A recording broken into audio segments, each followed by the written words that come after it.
Part 3. It's the kind of person where, say you went out to dinner with her, she'd fill the awkward pauses with, "Oh, this is an awkward pause, isn't it?" Terrible ghost voice. But I think you get what I mean. Okay. So with that,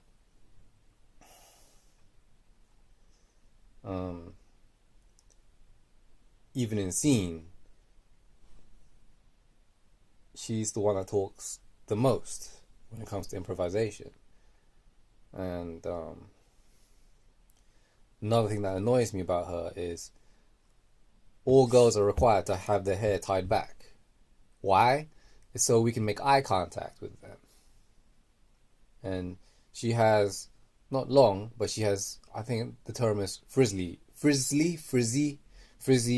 curly hair, and it comes across her eyes, and I can't make eye contact with her.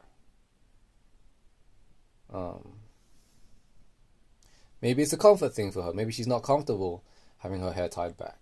But there's been several sessions where she hasn't done that. Like, yes, me too. I'm a rebel at heart. But I always say time and place, right? Like, for example, if a teacher disagrees with a performance, I'll just be like, okay, thank you, done. Why? Because it's not about me. It's a class in general. We have to move on, right? There's 16 other students to get through. So it can't be about me in the moment. And it can't be reactionary when opinion is given back to me. So when class is in session, I'm on. When the bell rings, I can go, right? And then we can talk about the weekend, whatever. But I choose not to because time is precious and that's cutting into my time now. Class time is class time. After class, that's my time. Class time is valuable. You make notes. You listen to the teacher. You respond in the scene. You react in the scene. And you're present. You're constantly listening. Limitless concentration. But if you're like her and you can't shut up, even in one scene, she was, I guess, so engaged. She even said, "Bye," as one member was walking off the stage. Like, all these things, to me, are ASB. Like, we all have it. I say I'm guilty, or was guilty of it, when I used to want to have the freshest pair of kicks, the best garms, right? To show off to people that weren't even my friends. To kind of say, hey, look at my bling, look at my style, look at my swag. But now I realize that that is not what is important in this life. Being good at what you do sets you apart from what it is that other people have in terms of material. If you have internally something that someone else does not have, then that mindset is what separates you from them. Sure, this world is limited in the amount of knowledge that you can put into your brain, but it is limitless with the possibilities of how you can apply that knowledge. Why? Because it's due to your circumstances, to your upbringing, to your environment, to how you were brought up, that you would apply things in different ways. Like, this is a great book. Fortune Cookie Chronicles, okay? There's so many great stories in here from East Asians and some not non-East Asians about not just fortune cookies, but just about immigration, about General Tso's chicken, about culinary facts, about love and loss. That each chapter could make up a TV series. I wouldn't call it the Fortune Cookie Chronicles because that would be misselling it. But kind of like how Black Mirror is, where each episode is separate. This is the key, and I'm inspired by this. Other people might read this and think, oh, this is just like, you know, a set of stories, very interesting, and you know, it's a great book, great read. But the writer inside of me and the person that wants to further just it comes up with more ideas, and ideas spring up on more ideas, and when that bounces off people that you're in contact with, which can help you further that, it's contagious, right? So class members are who they are, and it was snowing, so 3 members didn't turn up, most probably because of the weather. But no disrespect to them, not everyone is cut out to be an actor. If everyone had the ability to be an actor, if it was easy, then everyone would be an actor. That's what I'm trying to say. You're going to face hardship, and it's how you deal with that hardship that gets you through to the next level.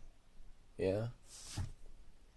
So, all these things in terms of other people, the millennial generation, the smartphone generation, ASB, all coupled together. Yes, it's annoying, but what I'm doing with this video is recognizing that it's out there, and then saying to myself, you know what? They're the example I don't want to be. Because you're going to have that in life. You're going to have examples of people that turn you off. And you know that they're not going to enrich your life. So be respectful still, because on set you may come across someone that in their spare time might, I don't know, have different views to you, but you're in set and you're playing a character, and they are too. So you have to work, because that's a professional environment. Now outside of that, when the director yells cut, still stay professional, because you haven't wrapped yet. When you've wrapped, then that's your time. That's the way to get through it. Because it's just a waste of energy trying to confront someone about these kind of things. Why I'm vlogging about it is the realization that these things exist, and how people deal with it sometimes is confrontational, or they just say, oh fuck it, I'm going to join the group, I'm going to do the same. It's not like that, you know. There is a better way. It's following your heart and knowing that it's going to be alright, you know. There's going to be bumps in the road, as any journey should be. Otherwise, if it was plain sailing, you'd feel like you didn't deserve it. Yeah? There's a kid, first year university, that I work with, and typical example of the smartphone generation. Whenever there's downtime and not much work to do, he's on his smartphone, texting probably his girlfriend back in China. Now I don't mind, because I was young once, and I didn't have a smartphone back then, but I would probably be reading a comic book or something, or doing anything I could to just not do menial tasks, like, you know, things that didn't need to be done but they were there to be done, such as wiping glasses, such as putting the glasses back, such as filling up the water, such as, you know, just menial things. Like, it's not urgent, and it's not important, though they kind of need to get done, not really, but should get done, those kind of things, it's fine. Like, I'm not gonna be the one to tell him, yo, you should be doing this, you should be doing that. Because I remember when I was young once, and I remember when my peers did that to me, and I remember how I felt. Now, like when he's like doing something, he forgets now and then. But I think the only way that he's gonna remember is if he works out himself. For example, like when we're serving alcohol, we have to open the bottle, right? It's obvious, okay. But he's brought out the bottle to the customer, and he's had to come back because he didn't open the bottle, and that's being consistent. So eventually he's gonna remember, and eventually he's gonna take initiative, and that's what's beautiful. If you keep on nagging at him, it's just like this force. It's like, what are you doing? So sometimes, for someone to realize, it's just in their own time. For me, like, I've told him once, and that's cool. Yeah, I'll tell to him, dark eye, and then that's it. No stress. There's no sense in me getting angry about it, like a manager might do, because that's just gonna scare the kid, right? I was young once. I remember that time. Okay. Now, this isn't me trying to be like all cotton wool and everything. It's just learning through experience. Yeah, that's the way it should be. This kind of thing, anyway. Where you need to get told is if a teacher or director directs you in a certain way, and then when he comes back with, I think, I felt, you should have, then you know that part is just opinion. Right, and then you say, okay, thank you.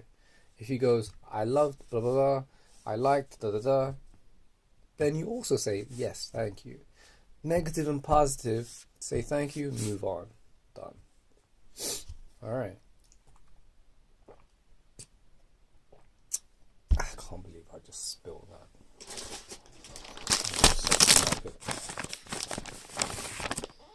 Whoo. Jimmy's ice coffee.